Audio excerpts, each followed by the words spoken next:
Welcome to The Explainer. You know, every single teacher asks themselves this one question: how do I really know if my students are getting it? Today, we're going to look past the blank stares and really get to the heart of what it means to understand in the language classroom. Okay, let's just dive right in. We've all been there, right? You deliver what you think is a fantastic lesson, and you're met with crickets. You're just left standing there wondering, did any of that actually sink in? That's what we're calling the black box problem, and today we are going to crack it wide open.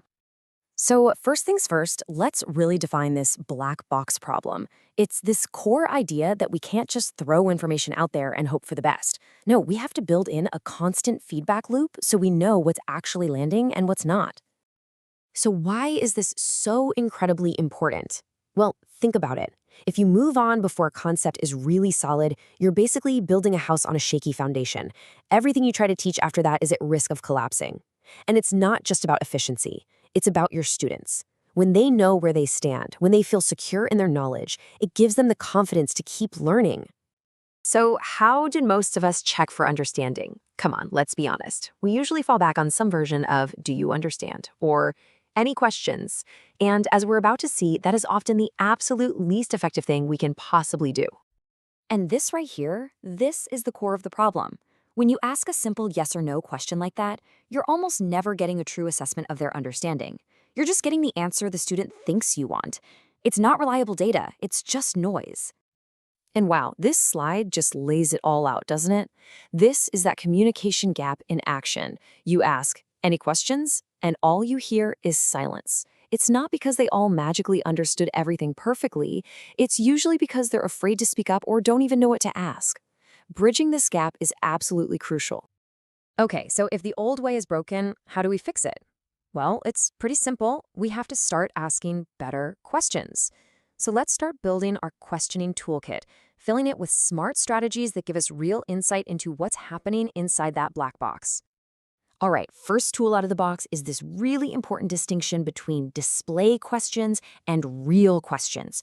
Just understanding this difference can totally change how your students engage with you. The question is, are you just testing their memory, or are you actually inviting them to think? I mean, just look at the difference here. It's night and day, right? The display question on the left, it's basically just asking, did you read the words on the page? But the real question on the right, that invites an opinion, a personal connection. Their answer to that reveals a way deeper level of comprehension. Okay, let's grab another tool for our kit: understanding the power of open versus closed questions. This is all about the quality and quantity of the information you get back from your students. Are you just looking for a little data point, or do you want to hear the whole story? Yeah, so closed questions, they're great for a quick fact check, for sure. But the open questions, oh, that's where the magic really happens. They ask students to reason, to speculate, to explain, and that is where you truly find out how they're thinking and processing the language. And we're not done building our toolkit. We can get even more sophisticated, add in clarifying questions, comparison questions, and these affective questions. These really stretch your learners to elaborate, to analyze, and to connect with what they're learning on a much more personal level.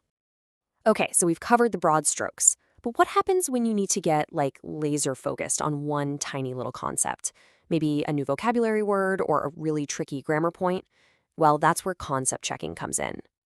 These are your secret weapon. We call them concept checking questions, or CCQs for short. And honestly, you should think of them like a surgeon's scalpel. They're not big, open-ended questions.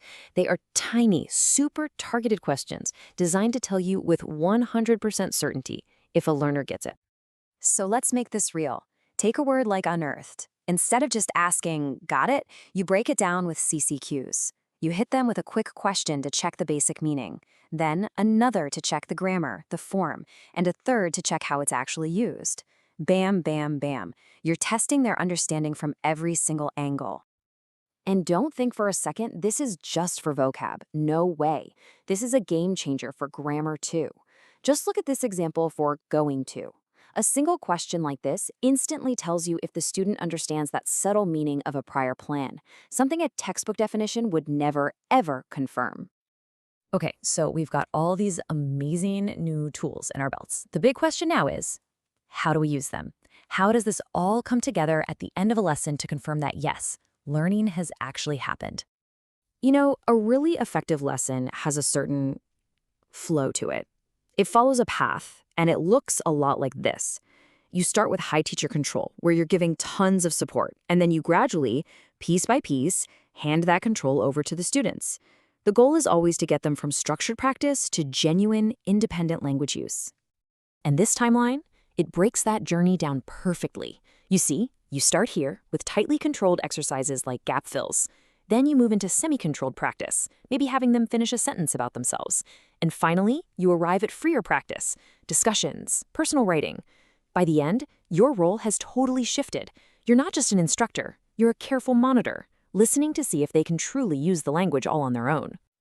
So when you boil it all down, what are we really talking about here? It's a huge shift in how we think about our jobs. Your goal isn't just to get up there and teach, it's to know, it's to be a detective, constantly gathering evidence that real learning is taking place every single step of the way. So I'll leave you with this question. With everything we've just talked about, with all these new tools in your toolkit, what's one smarter question you're going to ask in your class tomorrow? Because now you're ready to stop guessing and start knowing. You can finally open that black box.